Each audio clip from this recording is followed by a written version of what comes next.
ευχαριστούμε τον σύντροφο του ΣΡΟΑΟ. Το λόγο τώρα έχει ο σύντροφος Σεμπάστιαν Ερτάν από το Σοσιαλιστικό Κόμμα Ρουμανίας και να ετοιμάζεται ο σύντροφος Τέιεν Γιωβάνου. Dear comrades, first of all I would like to thank the organizer for this special meeting in name of the Romanian Socialist Party. The fact that the 100-year celebration of the October Revolution is generating so much international solidarity and interest give us the confidence to continue the fight through these difficult times for the Romanian workers and socialist movement. So next I want to show you what did the October Revolution meant for the Romanian working class. Now when the ruling capitalist class imposes its culture to society, when they rewrite history presenting it only from their perspective, it is important to tell the truth about the socialist... I'm sorry. It is important to tell the truth about the socialist societies that took life from the Great October Revolution. In today's Romania, the lies and the demonizing of the 4 decades of socialism attain a level of absurdity that would make Kafka proud to describe. The October Revolution extended to Romania, as in the other Eastern European countries, only after the victory of the great Red Soviet Army in World War II. At that time, the majority of the Romanian communists were already in jail, and the one who put them in jail were not the Nazi, but mainly the so-called Democrats representing the capitalist class.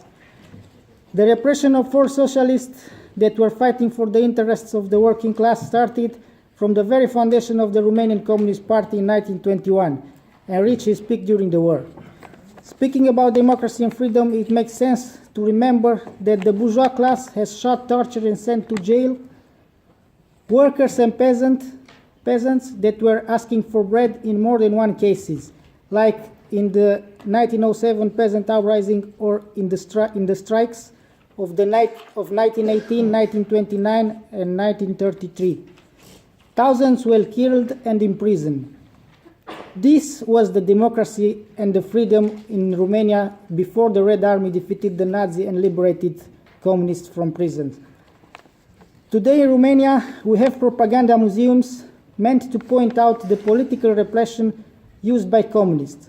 We could even accept this if we would also have museums showing the repression of the socialist and working class movement before the communists took power. They have even demolished the monuments dedicated to the workers killed in the strikes or to the peasant killed in 1907 uprising. 11,000 only in that case. So comrades, it is very clear that it's not about freedom and democracy, as they say, but about capitalism, manipulation and dictatorship. And of course, we, the communists, know that capitalism means the dictatorship of the capitalist class. The capitalist restoration in Romania is not a success story. Today they tell to young Romanians that our country was destroyed by communism, that today we would have been a developed country like in the West if not for the communists. So let's take a look. What could the communists have destroyed? Where and what was the Romanian society before socialism? And we can also look where it was in 1989 at the time of the counter-revolution. And we can go even further and take a look at what did they achieve in more than 25 years of capitalism after the restoration. Of course, it is very difficult to find relevant data that can be compared over such big periods. But in a study released in 2012 in collaboration with the Romanian National Bank and the Romanian National Statistical Institute, we find synthesized data about the evolution of the Romanian GDP starting from the 19th century. And all of the data have been carefully adjusted to the 2000 value of the dollar and the purchasing power parity. So in 1939, the peak of pre-war capitalist economy, the per capita GDP of Romania was $1,164 and the overall GDP 23.9 billion. In 1989, at the moment of the counter-revolution, the per capita GDP of Romania was $9,692 and the overall GDP was 224 billion, as also the population have grown substantially. So that is an 8-time growth of the per capita GDP. According to the same paperwork, it's only by 2011 that the per capita GDP surpassed that of the 1989. 23 lost years only in terms of GDP. And of course, we all know that the distribution of the GDP in a capitalist society is very unfair and unequal, as the few, the capitalist, takes a lot, while the many, the workers' class, takes just a little piece of the cake. In fact, in today's capitalist Romania, 60% of the GDP goes to the capital and only 40% to the many, to the working class. The social indicators are even more ruthless. The infant mortality rate was 18.2% in 1938. An overwhelming majority of 80% of the population was living in rural area. Half of them have never seen a doctor. The life expectancy was 4.2 years for women and 4.2 for men and 41.4 for women. At the end of the socialist period in 1989, the infant mortality rate was lowered to 2.6%, and the average life expectancy of women and men was 71 years. The illiteracy rate in the same year, 38, was 42%. In 89, the illiteracy phenomenon was eradicated. Last year, I was watching an interview of the ex-president of Romania, Băsescu, a rabid anti-communist. He was a ship captain before the counter-revolution, at the time when Romania was still building ships and had one of the biggest commercial fleet in Europe. This fleet, of course, is history today. The journalist asked him, how come that Romania is still one of the poorest countries in the European Union after 10 years of his presidency? He answered that the Romanians have a big advantage compared to others, an advantage that compensates the low wages. The majority of the people own their houses, their apartments, so they don't need to pay rent. But of course, he did not say that this is because of the socialist system. Actually, only between 1965 and 1989 were built 2.8 million houses in the urban area and 1.2 in the rural area, meaning 160,000 houses per year.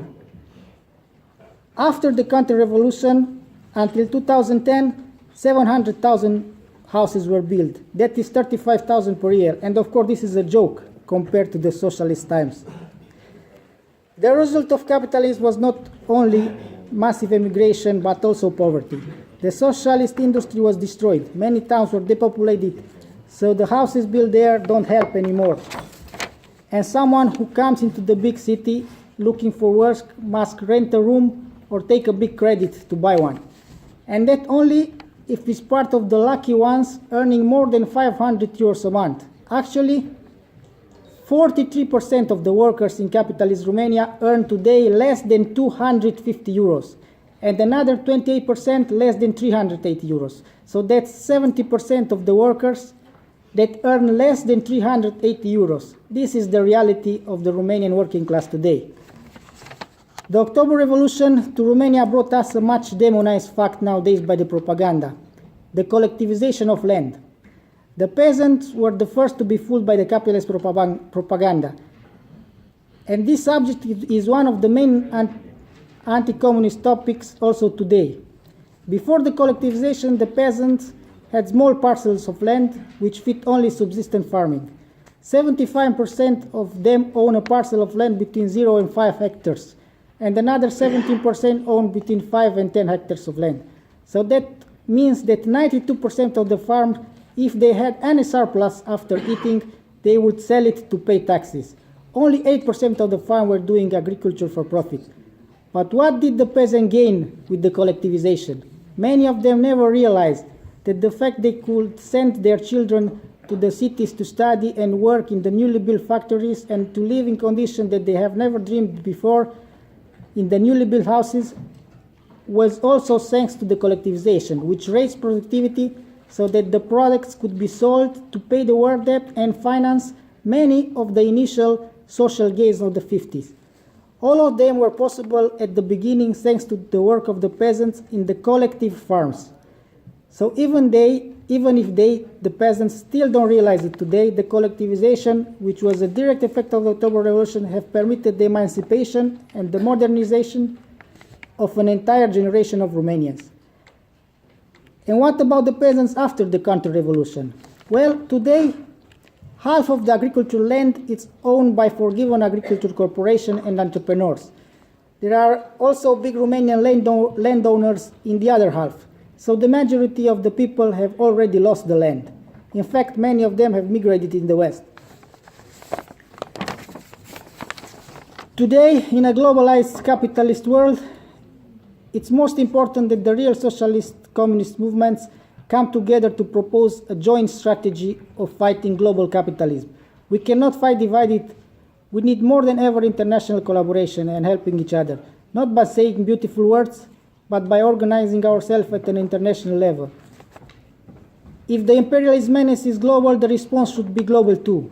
Yes, we have many dissensions within us, but unifying the communist movement seems to be an historical task. Proletarians of all over the world unite, it makes more sense than ever. We, the Romanian communists, know that they are still afraid of us, even in today's situation, as for nearly 3 decades from the counter-revolution in Romania, they have still not allowed the reconstitution of the historical Romanian Communist Party. So to sum it up, even if today they demonize the socialist period, in reality it was a time of great progress and emancipation for the working class, as I have demonstrated in case of socialist Romania, with poor data that clearly shows the gains that the October Revolution have brought to the Romanian working class.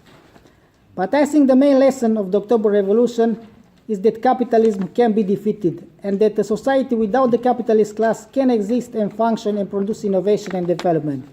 Long live the October Revolution. We have only lost the battle, but we have not lost the war. Thank you.